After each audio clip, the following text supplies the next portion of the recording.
दोस्तों, शुक्रवार को कभी ना करे 5 काम खासकर सुहागिन महिलाएं जरूर देखें। और अगर आप व्रत रखते हैं तो इस वीडियो को अंत तक देखें। दोस्तों, मंगलवार, गुरुवार और शनिवार ही नहीं बल्कि शुक्रवार के दिन भी कुछ विशेष कार्य को करने की मनाही होती है, जिसके बारे में शायद कम ही लोग जानते होंगे। हिंदू धर्म में शुक्रवार का दिन धन की देवी माँ लक्ष्मी का माना गया है। ये दिन माँ को समर्पित है, इसीलिए इस दिन घर में सुख समृद्धि के लिए लक्ष्मी माता की विशेष पूजा अर्चना करने के साथ ही शुक्रवार के व्रत भी रखे जाते हैं। लेकिन अगर आप इस दिन कुछ ऐसे विशेष कार्य को करते हैं तो इससे धन का नाश होने की संभावना हमेशा रहती है। जानिए मान्यताओं के अनुसार शुक्रवार के दिन कौन से कार्य नहीं करने चाहिए। और अगर आप शादीशुदा हैं तो ये वीडियो जरूर पूरा देखें। दोस्तों, नंबर 1, धर्म शास्त्रों के अनुसार एक स्त्री का जीवन तभी सफल होता है जब वह शुक्रवार के व्रत रखे, क्योंकि स्त्री को लक्ष्मी का रूप माना गया है। भले ही आप व्रत न रख सके, परंतु महालक्ष्मी की पूजा हर शुक्रवार को आपको करनी ही चाहिए। मान्यताओं के अनुसार देवी लक्ष्मी का पूजन करने से धन से जुड़ी तमाम परेशानियां दूर हो जाती हैं और एक शादीशुदा महिला का जीवन सफल हो जाता है। वहीं धार्मिक मान्यताओं के आधार पर महालक्ष्मी के साथ साथ भगवान विष्णु तथा भगवान गणेश की पूजा भी करनी चाहिए। दोस्तों, नंबर 2, माता लक्ष्मी को पक्षियों से अति प्रेम है। पक्षियों को चावल दाना खिलाने से व्यक्ति के कर्ज कम होने लगते हैं और कई सुखों की प्राप्ति होती है। दोस्तों, नंबर 3, खासकर शुक्रवार के दिन जब आप पूजा कर रहे हो तो और अचानक से वहां पर छिपकली आपको दिखाई दे जाए तो इसे बड़ा ही शुभ माना गया है, क्योंकि छिपकली को महालक्ष्मी का प्रतीक माना गया है। इसीलिए पूजा घर में छिपकली का होना बेहद शुभ माना गया है। शुक्रवार के दिन अचानक से छिपकली आपके ऊपर गिर जाए या फिर शुक्रवार के दिन सपनों में छिपकली आपको दिखाई देने लगे तो समझ जाइए महालक्ष्मी की कृपा आपको प्राप्त होने वाली है। ये संकेत बताते हैं महालक्ष्मी आपके घर में अपना वास बना चुकी है। दोस्तों, नंबर 4, शुक्र ग्रह को प्रेम का प्रतीक माना गया है। शुक्र ग्रह अगर कमजोर पड़ जाए तो सुखी वैवाहिक जीवन नष्ट हो जाता है।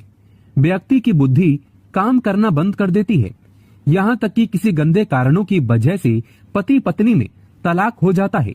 और शुक्र अगर मजबूत हो तो व्यक्ति रंग से राजा हो जाता है। पति पत्नी में प्रेम विश्वास हमेशा बना रहता है। दोस्तों, नंबर 5, ऐसी मान्यता है कि शुक्रवार के दिन कभी किसी को चीनी नहीं देना चाहिए, क्योंकि ऐसा करने पर शुक्र ग्रह कमजोर होता चला जाता है और जीवन में सुख समृद्धि धन वैभव सब खत्म हो जाता है। दोस्तों, नंबर 6, शुक्रवार के दिन उधार पैसा लेने से या किसी को उधार देने से घर की लक्ष्मी चली जाती है। खासकर शुक्रवार को पैसों का लेन देन इन अवस्थाओं में कभी ना करें, इससे महालक्ष्मी नाराज हो जाती है। खासकर शुक्रवार के दिन घर में अच्छे से साफ सफाई करना चाहिए, माता लक्ष्मी बहुत प्रसन्न होती है। दोस्तों, नंबर 7, शास्त्रों के अनुसार महालक्ष्मी ने स्वयं विष्णु से कहा था, जिस घर में नारी का सम्मान होगा तो वहां पर सदैव मेरा वास होगा। शुक्रवार के दिन कन्याओं, महिलाओं व किन्नरों का अपमान कभी नहीं करना चाहिए। वैसे तो कभी किसी का अपमान नहीं करना चाहिए। दोस्तों, नंबर 8, घर में अचानक से काली चींटियां गोल आकार व लंबी लाइन बनाकर अगर चलती दिखे तो बड़ा ही शुभ माना गया है। शास्त्रों में बताया जाता है कि ये महालक्ष्मी के आने का संकेत है। ऐसे में आप चींटियों को कुछ न कुछ मीठा पदार्थ खाने को अवश्य डालें, ये धन आने का संकेत है। दोस्तों, नंबर 9, शास्त्रों के अनुसार माना गया है कि किसी भी व्यक्ति को घर में हीरा लाने से पहले अपने शुक्र ग्रह की स्थिति को जरूर देख लेना चाहिए। अगर शुक्र मजबूत हो तो घर में हीरा लाना चाहिए, नहीं तो हीरे के बुरे प्रभाव के कारण शुक्र ग्रह आपको बर्बाद कर सकता है। आप उल्टा कंगाल हो सकते हैं, क्योंकि हीरे का संबंध सीधे तौर पर शुक्र ग्रह से होता है और अगर शुक्र मजबूत हो तो आपको राजा बनते देर नहीं लगेगी। दोस्तों, नंबर 10, शुक्रवार के दिन खट्टा भी नहीं खाना चाहिए, क्योंकि इस दिन भक्तजन मां संतोषी के व्रत भी रखते हैं। खास तौर से इस चीज का ध्यान रखें दोस्तों, शुक्र ग्रह को मजबूत करने के लिए करें ये उपाय। अपने भोजन को झूठा करने से पहले गाय माता को खिलाएं। शुक्रवार को सफेद वस्त्र धारण करें। चांदी, चावल, दूध, दही, श्वेत चंदन, सफेद वस्त्र तथा सुगंधित पदार्थ किसी पुजारी की पत्नी को दान कर दें। घर में तुलसी का पौधा लगाएं और उसकी पूजा करें। चंदन का तिलक लगाना ना भूलें। पानी में चंदन मिलाकर स्नान करें। चांदी का टुकड़ा या चंदन की लकड़ी नदी या नहर में प्रभावित करें। सुगंधित पदार्थ का इस्तेमाल करें। शुक्रवार के दिन व्रत रखें। इस दिन खीर बनाना ना भूलें और इसे कौवों को और गरीबों को खिला दें। शुक्रवार के दिन सफेद गाय को आटा खिलाना चाहिए। किसी अंधे व्यक्ति को सफेद वस्त्र एवं सफेद मिष्टान का दान करें। शुक्रवार के दिन गौ दूध से स्नान करना चाहिए। आप थोड़ा दूध पानी में डाल सकते हैं। शुक्रवार के दिन स्नान कर स्वच्छ कपड़े पहने। झाड़ू कब लगाएं? सबसे पहले तो इस बात का ध्यान रखें कि झाड़ू लगाते वक्त यानी कि किसी भी तरह की बात करते समय झाड़ू ना लगाएं। दूसरी बात, झाड़ू को पैर नहीं लगाना चाहिए। कभी अगर गलती से पैर लग जाए तो तुरंत माँ लक्ष्मी से क्षमा मांग ले। और झाड़ू लगाते समय ध्यान रखना चाहिए कि झाड़ू को लात मारने पर माँ लक्ष्मी रुष्ट होकर घर से चली जाती है। शास्त्रों में कहा जाता है कि मासिक धर्म के दौरान झाड़ू को छूने पर पाप लगता है और घर में दरिद्रता, लंबे समय तक गरीबी, जीवन कष्टकारी और घर में राहु केतु का वास हो जाता है। ऐसा हर महिलाओं को करने से बचना चाहिए क्योंकि झाड़ू में माता लक्ष्मी का वास होता है। ऐसे में झाड़ू छूना उचित नहीं माना गया है क्योंकि इससे झाड़ू अपवित्र हो सकती है। दोस्तों, एक बार सच्चे दिल से कमेंट बॉक्स में लिखें जय माता लक्ष्मी। माँ के लिए एक लाइक तो बनता है। तो आइए शुरू करते हैं। दोस्तों, झाड़ू सूर्योदय यानी कि जब पहली पहली धूप पड़ रही हो उस समय झाड़ू लगाना चाहिए। यानी सुबह की पूजा से पहले घर की साफ सफाई और झाड़ू पोछा हो जाना चाहिए। और सूर्यास्त के समय झाड़ू पोछा करना बहुत ही अशुभ माना गया है। गलती से भी सूर्यास्त के बाद झाड़ू ना लगाएं। ये आने वाले समय में बुरे दिन के आगमन का संकेत होता है। ऐसा माना गया है कि अगर किसी कारण सूर्यास्त के बाद घर में झाड़ू लगाने की जरूरत पड़े तो उस मिट्टी को घर के बाहर नहीं करना चाहिए। इससे घर की लक्ष्मी घर से बाहर चली जाती है। मिट्टी को अगले दिन ही बाहर करें। दोस्तों, बहुत से लोग होते हैं जो सोने से पहले घर में झाड़ू लगाते हैं कि घर साफ होना चाहिए ताकि सुबह उठते ही गंदगी ना दिखे।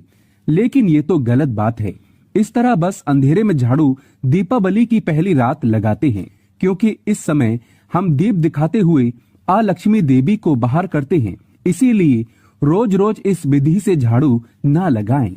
दोस्तों, कभी भी किसी भी समय झाड़ू लगाने की आदत को छोड़ दें। अगर आपको लगता है कि घर बहुत गंदा हो जाता है जिसके कारण आपको नींद नहीं आती तो घर को अवश्य साफ करें, परंतु किसी साफ कपड़े से घर की सफाई कर सकते हैं। लेकिन रात में झाड़ू का प्रयोग न करें क्योंकि माता लक्ष्मी का भी सोने का एक समय होता है। इस समय माता लक्ष्मी आराम करती है। दोस्तों, झाड़ू को कब नहीं लगाना चाहिए? घर में दीप जलाने के बाद यानी कि पूजा होने के बाद, खाना खाने के बाद या घर के सभी व्यक्ति बाहर चले गए हों तो ऐसे में उनके ठीक झाड़ू ना लगाएं। उनके कार्य असफल होने की संभावना हो सकती है। इसीलिए उनके जाने के 1 घंटे बाद झाड़ू लगाना चाहिए। इसी तरह घर आए मेहमान के तुरंत बाद भी झाड़ू ना लगाएं। घर में मेहमान आए हो तो झाड़ू नहीं लगानी चाहिए। घर में किसी के चीखने पर झाड़ू ना लगाएं। घर में अगर कोई रो रहा हो या मन में क्रोध, गुस्सा, चिड़चिड़ाहट में आकर झाड़ू ना लगाएं। इससे देवी लक्ष्मी क्रोधित हो जाती है और घर में उल्टा दरिद्रता का वास हो जाता है। झाड़ू लगाते समय मन में किसी भी प्रकार की शंका नहीं होना चाहिए। इससे झाड़ू अपवित्र हो जाती है। दोस्तों, अब जानते हैं कि किस कोने से झाड़ू शुरू करनी चाहिए। सबसे पहले ईशान कोण यानी उत्तर पूर्व दिशा की ओर झाड़ू लगाते हुए शुरू करना चाहिए और घर के सभी हिस्से में झाड़ू लगाना चाहिए। हमेशा याद रहे, घर के पूजा कक्ष में झाड़ू नहीं लगाते, सिर्फ एक साफ कपड़े से पूजा घर को साफ करते हैं। दोस्तों झाड़ू कहाँ रखें? झाड़ू को हमेशा छुपाकर रखें। झाड़ू को ऐसी सुरक्षित स्थान पर रखें जहां आपकी खुद की नजर भी ना पड़ती हो। घर आए मेहमान या बाहर से आए लोगों की नजर से झाड़ू को हमेशा छिपी रहना चाहिए। झाड़ू को भूल से भी ईशान कोण में ना रखें, क्योंकि ये देवी देवताओं का स्थान माना गया है। झाड़ू रखने का सबसे अच्छा स्थान दक्षिण पश्चिम माना गया है। झाड़ू को घर में, पूजा मंदिर में नहीं रखना चाहिए। हॉल में, सोफे के नीचे, रसोई घर में और बेडरूम में या पलंग के नीचे कभी न रखें। इससे उल्टा घर में गरीबी वास करती है, क्योंकि ऐसी अवस्था में झाड़ू आपके नीचे आ जाती है। ऐसा कभी ना करें। झाड़ू को हमेशा दरवाजे के पीछे या किसी कोने में या झाड़ू के लिए कोई बॉक्स आदि बनवा सकते हैं। झाड़ू को जूते रखने वाले स्थान पर नहीं रखना चाहिए। झाड़ू को मुख्य द्वार के पास कभी ना रखें। झाड़ू को खड़ा करके भी नहीं रखना चाहिए। इससे माता लक्ष्मी घर से बाहर चली जाती है। झाड़ू को गीला कभी ना करें, बहुत ही अशुभ माना गया है। वास्तु शास्त्र में गीली झाड़ू घर में बर्बादी लाती है और कई बीमारियां प्रवेश करती हैं। दोस्तों झाड़ू कब खरीदें? शनिवार के दिन झाड़ू खरीद सकते हैं। झाड़ू शुक्ल पक्ष में नहीं खरीदना चाहिए। झाड़ू को कृष्ण पक्ष में खरीदना चाहिए। अगर किसी झाड़ू का प्रयोग कई दिनों से न हो या बहुत पुरानी झाड़ू हो तो उसे हटा देना चाहिए, घर में नहीं रखना चाहिए। पुरानी झाड़ू हटाने के लिए भी शनिवार का दिन उचित है। टूटी फूटी झाड़ू घर में ना रखें, इसे हटा दें, फिर तुरंत नई झाड़ू घर में ले आएं। दोस्तों अगर आप किराए के घर में रहते हैं और नया घर किराए पर लेते हैं या नए घर में प्रवेश कर रहे हो तो पुरानी झाड़ू को पुराने घर में छोड़कर ना आएं। जिस झाड़ू को आपने लक्ष्मी मानकर इतना आदर सम्मान के साथ प्रयोग किया, जिसे आपने घर की लक्ष्मी की तरह पूजा और उसे छुपाकर रखा, उस लक्ष्मी को पुराने घर में ही छोड़ना उचित नहीं है। ऐसा होने पर लक्ष्मी पुराने घर में ही रह जाती है और नए घर में परेशानी आने की संभावनाएं बढ़ जाती हैं। दोस्तों गाय माता को झाड़ू से कभी नहीं मारना चाहिए। किसी भी जानवर आदि छिपकली वगैरह को झाड़ू से नहीं मारना चाहिए, लेकिन जानवर को भगाने के लिए भी झाड़ू का प्रयोग न करें। पोछा लगाने वाले पानी में 5 चम्मच सादा समुद्री नमक मिलाना चाहिए। इससे किसी भी नकारात्मक ऊर्जा को कम किया जा सकता है। माँ लक्ष्मी की कृपा पाने के लिए ब्रह्म मुहूर्त यानी कि सुबह के 3 से और 5 के बीच किसी भी मंदिर में 3 झाड़ू गुप्त दान करना चाहिए। गुप्त दान करने के बाद इस बारे में आप किसी को नहीं बताएंगे। झाड़ू दान करते समय उसे कोई भी नहीं देख पाए। इस तरह दान करने के लिए 3 झाड़ू आप पहले ही दिन खरीदें। किसी शुभ दिन या किसी पर्व पर झाड़ू दान करना और भी शुभ माना गया है। इस तरह साल में 3 बार गुप्त दान करना चाहिए। माता लक्ष्मी धन दौलत से पल भर में माला माल कर देती है। तो दोस्तों धन्यवाद। राधे राधे। अगर आपको मेरा ये वीडियो पसंद आए तो प्लीज़ चैनल को लाइक, शेयर, सब्सक्राइब ज़रूर करें।